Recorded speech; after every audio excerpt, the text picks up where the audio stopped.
Hi, Erin. Thank you so much for coming in today. Yeah, thank you for having me. I'm glad to be here. Good. I know it can be definitely difficult to make the decision to come in and talk to someone about the problems you may be having. So thank you for coming in and taking and having the courage to do that for yourself. Thank you. Yeah, it is uncomfortable, but it's good. I think I'm ready to talk about things now. Good. That's a really good mindset to be in on the first session here. So a couple things I want to cover first before we get into it. Okay. I do have a client acknowledgement form for you. Okay. So I'm just going to read it, and then if you have any questions, we can cover that, and then I'll just get you to sign it, and then we can continue forward. Okay, perfect. Thank you. Okay, so just starting at the top here, if you agree to participate in this current service, we commit to do and try our best to assist you in working towards any goals that you identify.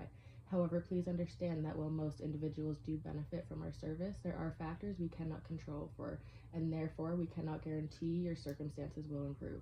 The length of involvement in this service is your decision. We will commit to continue working with you as long as you feel as it is being helpful. In addition, your involvement and the information shared with us and me as your counselor is confidential, meaning that I will protect your personal information in all cases except for the following. A release of information form has been signed allowing personal information to be shared with a particular person, agency, or organization. So if you're seeing any agencies or a counselor outside of our agency and you consent, then we can share some information. Also, information or a student counselor in training is legally subpoenaed to the court. So if any of your documents are legally subpoenaed, then we do have to release them.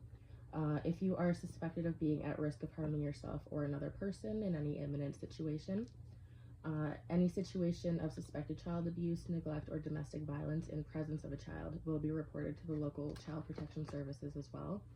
And we also have to report any sexual abuse regarding a health professional, like a psychiatrist or a doctor. Okay, so do you have any questions about that? Yeah, just for the first one, when you were talking about like a signed release form or something. So if I wanted like my doctor to know or to have our session notes or whatever, would that be okay? Yeah, that's definitely okay. We'll just get the documentation signed, and we will be able to release that information. Okay. Sure. Okay, so if you're able to just sign the consent form, then we can move ahead. Okay. Thank you.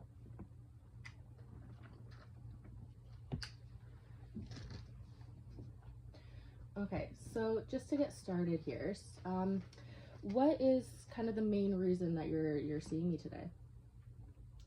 Well, I just, I've been struggling to cope in some areas of my life, and like I just haven't really felt like myself recently. I don't know, it's hard to like put a finger on, but like some things have escalated, I guess. Like I drink and I use cocaine, which for a long time was fine, but it's kind of, I don't know, like I don't think it's like my main problem, but it's definitely something that like I'm starting to look at for the first time. Yeah. As maybe like I don't know if I want to change it, but like I'm definitely having struggles like with my family and just my motivation and my mood and like feeling good about myself and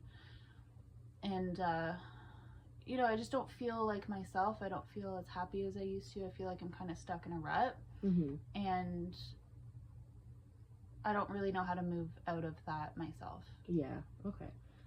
Well, thank you for sharing that with me. If it's okay, if I can get some additional information and some history regarding the substance use you spoke about? Yeah, that's fine.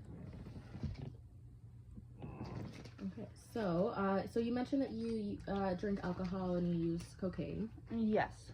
So how often would you say that is for you? Like, what's your frequency of use for both of those substances? Well, from the time I was like a late teenager and like going to college and stuff, I used on weekends. So like I would maybe drink like 1 or 2 times during the week, like socially, But I would definitely drink like every weekend, and that's when I would use the cocaine too. And then so that continued, you know. Now it's like, oh my god, like I guess 10 years later, because I'm 29 now. And I would say like in the last probably, I don't know, 6 months to a year ish, like I'm probably drinking like 4 or 5 times a week. And not always like with other people. And I'm using cocaine like definitely every weekend, and then maybe like now also like Fridays and like Thursdays and like Mondays also sometimes. So it's creeping into the week for the use. It is, yeah, which doesn't feel like a problem, but like when I say it, it kind of sounds like that's a lot, I guess, when I say it out loud.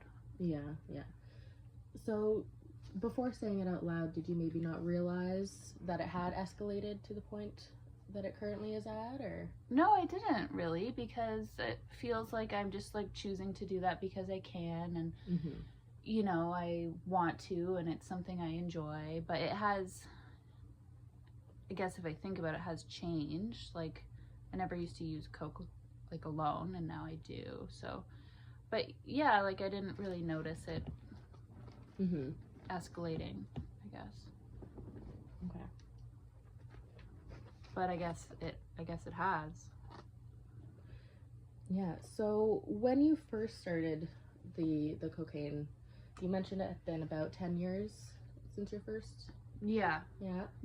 And what was the timeline, I guess, for the escalation? So has it been like a slow escalation, or was there a triggering event maybe that increased your use? Right. Yeah, well, like I said, it was kind of like a party thing while I was in university or college and university, and like other people were doing it too, and it was like a party thing, and I was using other drugs also, like party drugs and drinking, and it was like all fine and normal. And then it kind of stayed like that like throughout school. You know, on the days where I would feel like depressed or whatever, like if I was in a rut, I would probably drink and use more, but never for like more than like a week or two at a time. But yeah, like consistently on the weekends. And then when I was probably like, everybody graduated, we all graduated, and like everybody went off to work and stuff, and I kind of felt like lost, and I didn't really know what to do with myself, like around age 25, and like I had a really bad breakup, and like that's when I started drinking more and like using a little bit more. But it kind of stayed like that until like the last year, when had another bad breakup, and I just like couldn't let it go, and you know, I have a lot of stress at work, and yeah, I guess it's in the last year that I started using more and more. Okay. And have you noticed maybe an increase in tolerance at all for either of those substances? Like you've had to use more than you normally would in, you know, a setting? And yeah, definitely. Like I don't even really get high anymore, because it would just take like a lot of money to do that, which sucks. And like, so I ask myself like, what's the point? But I still end up doing it all the time. And I definitely have to drink more now to feel any kind of like buzz or whatever. Okay. And then in the mornings, or maybe after the initial effects of the substances have worn off, do you experience any withdrawal symptoms, like you know, shakiness or anxiety, having trouble sleeping? Or yeah, like I'm anxious like all the time unless I'm drinking or using coke. So I don't know like if that's a direct result of not using it, but I'm anxious all the time, and then I feel like so hungover and depressed and like terrible after like binging or going out for a night. So I call in sick to work a lot, and like I miss it. Like I spend a lot of time in bed just trying to feel better. Okay. So just to review, what I'm hearing from you is that you started using these substances. Kind of it was the environment that you're in. It was definitely the norm to use these substances. And then throughout the years, it's just kind of escalated. Like you weren't able to necessarily move on to the next stage due to the issues with the breakups, and now that the substance use has escalated to the point that it currently is, it's affecting both your relationships with your family and loved ones as well as your employment. Yeah, I would say that's true for sure. And like other people who I was using with in school, like I think they stopped, I don't see them doing the same thing I'm doing, which makes me feel bad. So yeah, like when you said like I haven't really moved on, like I guess that's true, and that's kind of depressing. But that's how I feel, and that's why I want to be here to work on it. Yeah, well, you definitely sound like you're having some serious kind of thoughts about making some changes, even if it's not necessarily like massive changes that'll completely but you are you did mention struggling a lot with anxiety, and you're not sure if that is related to the substance use or not. Yeah, like I don't even know right now if I need to like stop. Like I'm not saying I need to stop using or drinking. I just feel like maybe things would be better if like I didn't feel so anxious and depressed, and like if I could get back to just using on like weekends again. Yeah. Okay, so so from the viewpoint of maybe getting to that goal of using just on weekends, let's look at how the use that's creeped into the weekdays has kind of affected. So I know you mentioned that you do end up calling in sick from work, and missing those days, so that's definitely kind of a financial component for you. Yeah. So how does that kind of affect with spending the money on the substances, which you mentioned takes a lot to get the desired effect? Yeah. As well as missing these days of work. How does that kind of correlate with your day-to-day life? Well, it makes it hard. Like it makes it harder. Like I'm struggling at work because I feel sick and like distracted so much of the time, and because I'm missing work, I'm not making as much money. Yeah. So and more of my money is going to using. So it's there's definitely like more broke. Yeah. And I do feel bad about it. Like I don't have ambition really in my career anymore. I feel like I've kind of hit a dead end there, and like I just don't have the energy or the focus that I used to have. And I feel like that's hard for me because I'm usually like a pretty determined person. But now I'm just like so distracted, and I just don't feel like myself. I just feel sick most of the time, and like I don't know. It just feels like it's really difficult to keep going every day. Okay. And like using is like the only time that I'm like, oh, I'm excited and ambitious and like looking forward to something. Okay. And how has your use of kind of affected your family life and your relationships? So you mentioned missing work. I'm sure that you maybe end up missing important events in your life, or does that sound accurate to you? Yeah, people just kind of have stopped inviting me places. Like I used to be really involved with my family, and like there's like a lot of little kids in my family, and we'd go to like their birthday parties and stuff, and like family dinners and all of that, and now I just kind of don't get invited anymore. It's not like an outright, they're not like they've like haven't like shut me out or anything. It just like I think I've said no so many times because I haven't felt good, that they kind of just know that I'm not going to show up. So I do feel like in a way like relieved because I don't like doing things when I'm anxious and feel sick. But also kind of sad that that's the reality. Like, definitely.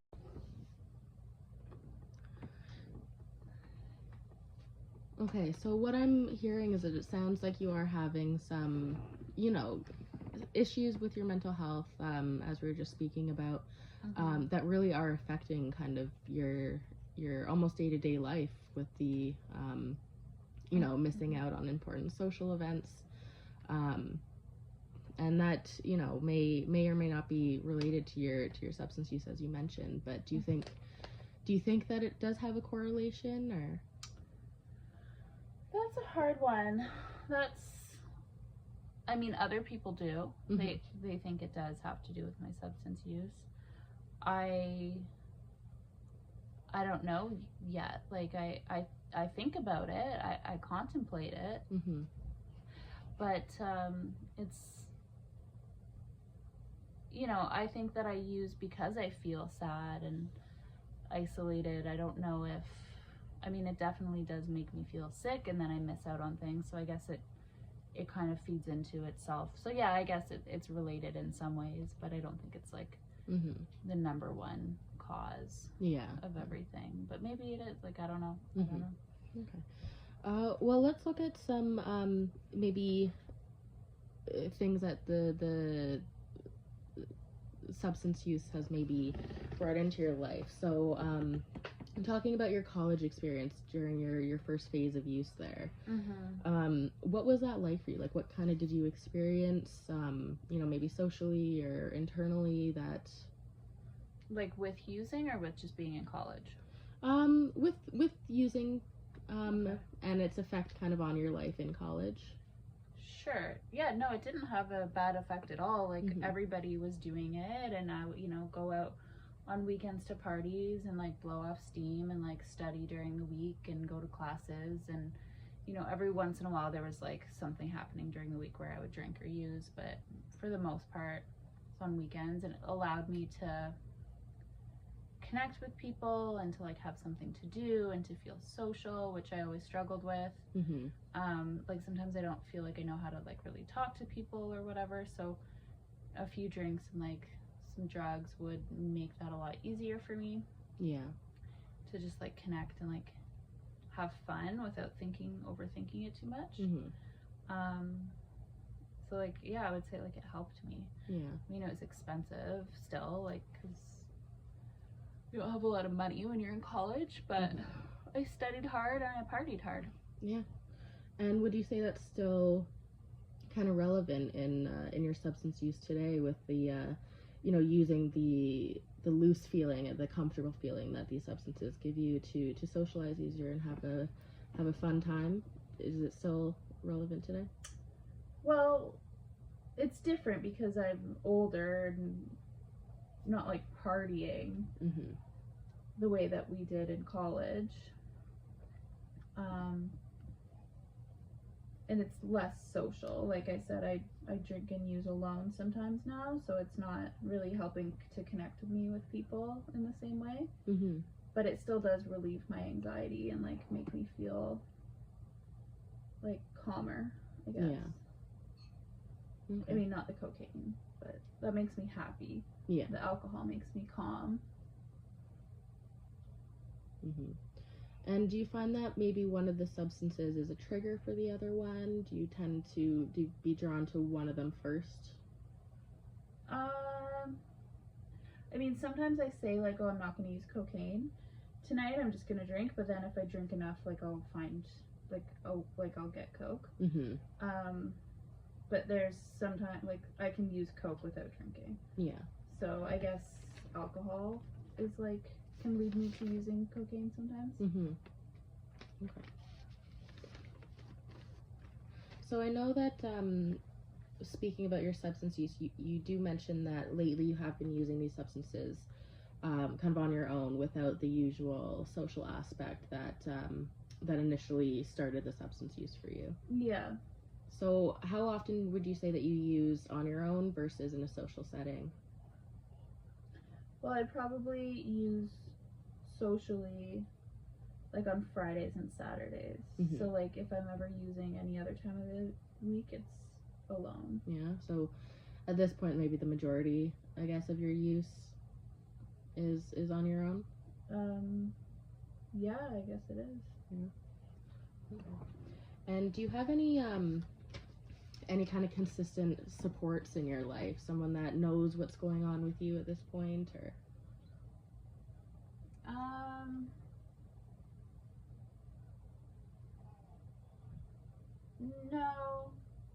No, not really. I mean, I think that my family has an idea of what's going on, but I don't really talk to them about it. Mm-hmm.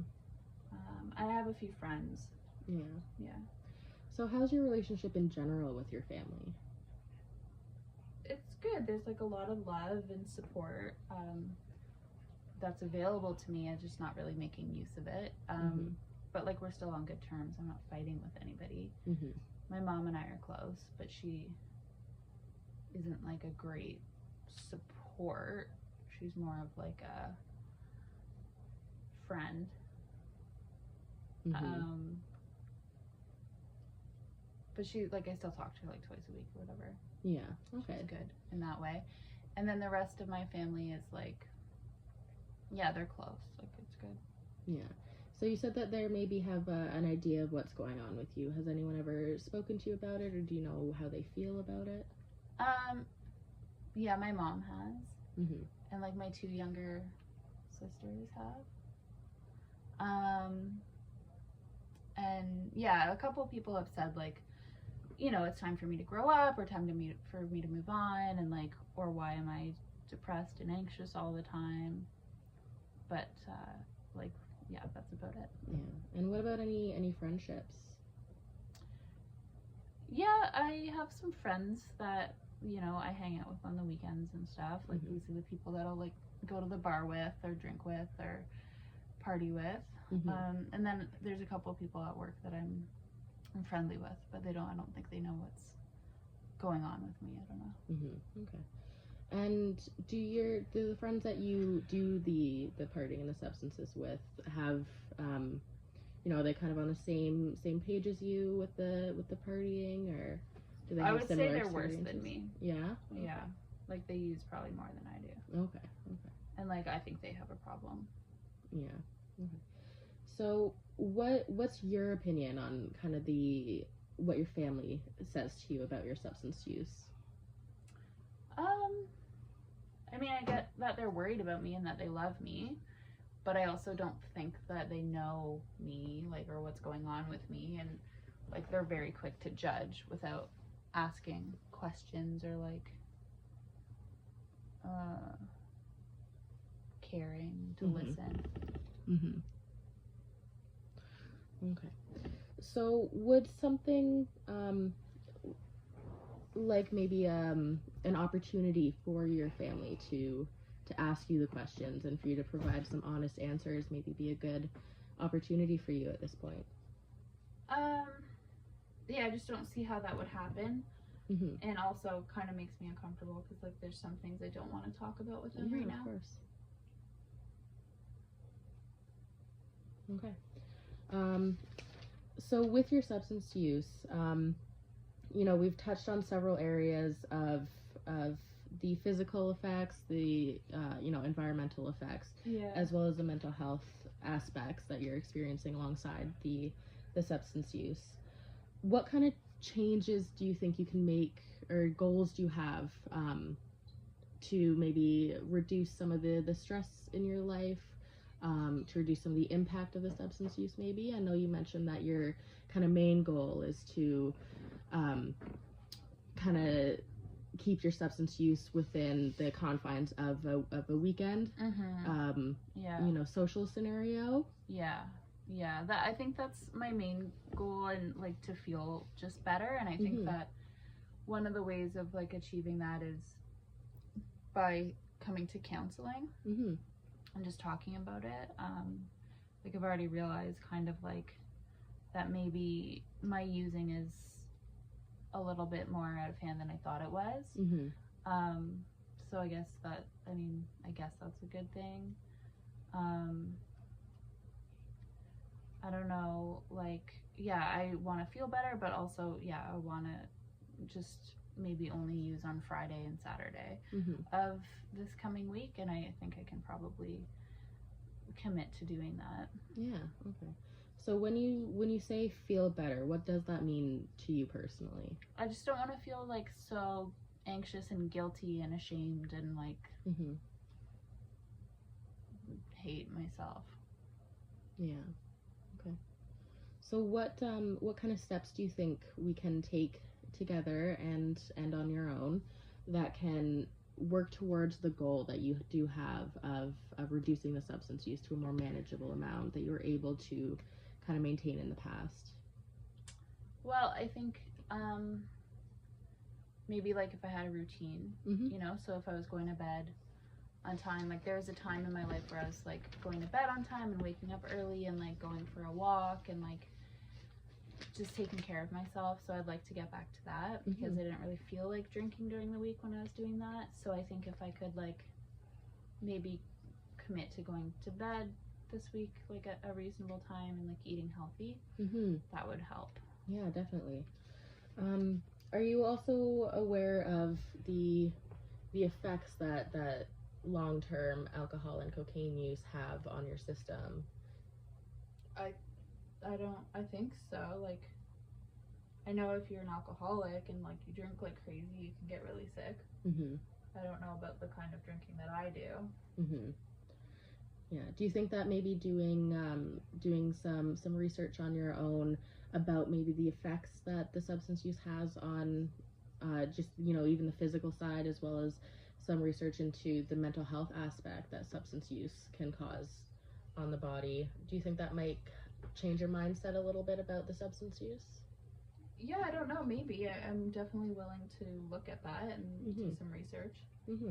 I think it's definitely, you know, a good step, regardless of if you make the changes in your life or not, to be aware and be educated about, you know, what you're ingesting and what's going into your body and and the role that it does play within yourself. Yeah. Okay. I can do that. I can definitely do that. Okay.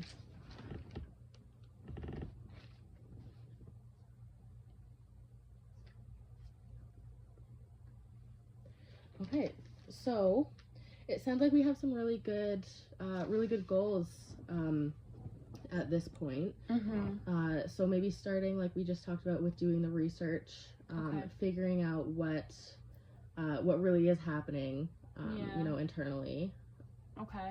As well as the idea of setting a schedule for yourself. So you mentioned going to bed at a good time and keeping a schedule that way. What other things do you think you can do that will, you know, easy steps that you can take on a daily basis that can help kind of cement that schedule in place for you? Well, I mean, like putting reminders on my phone is helpful to do healthy things. So like maybe put reminders on my phones for like mealtime and like grocery shopping. So I might do that, or I can do that. And yeah, like setting my alarm so I wake up with like enough time to get ready in the morning and feel good. And listening to music would help too in the morning to make me feel kind of like motivated, and so I can do that. And then like for the weekend, I'll maybe put a budget on how much I spend on drugs and alcohol, so I don't overdo it. Yeah, that's definitely some good ideas, and you sound like you have a good timeline, you know, forming. Yeah, I think I do. I mean, I feel good about it. I feel like, again, like I'm not ready to stop using, but I am ready to like think about making like some small changes to feel better. Yeah, and that's definitely, you know, throughout this session, that's something that you definitely mentioned. You know, a number of times it's the fact that you do want to feel better. Yes, I do. And you know, you had a schedule, you mentioned in the past, you had a daily routine where you went on walks and stuff, so maybe that's definitely a good future goal. So maybe midterm goal to have is to start with the little steps now of setting the schedules on your phone for when to go to bed and wake up and eat. Yeah. And then eventually, you know, definitely working up to going on walks and building up a support system around you as well. Yeah, that sounds good to me. Yeah, okay. So do you have any questions for me at this point, or? No, I don't think so. I mean, could we like book another session? Do you have any like recommendations for me? Yeah, of course. So I can definitely recommend some information for you, where to find about the substance use and the effects. I also have some resources for maybe some work assistance. So anything that may help you maintain your employment to ensure that you're financially stable, because that's a very important aspect of is you need to be financially stable. And I know that that you mentioned that the substance use can have a little bit of a play in that aspect for you. So right, okay, yeah, I will take whatever resources you have. Yeah, okay, perfect. So then we'll schedule the next appointment. Perfect, thank you. Have a good day. You too.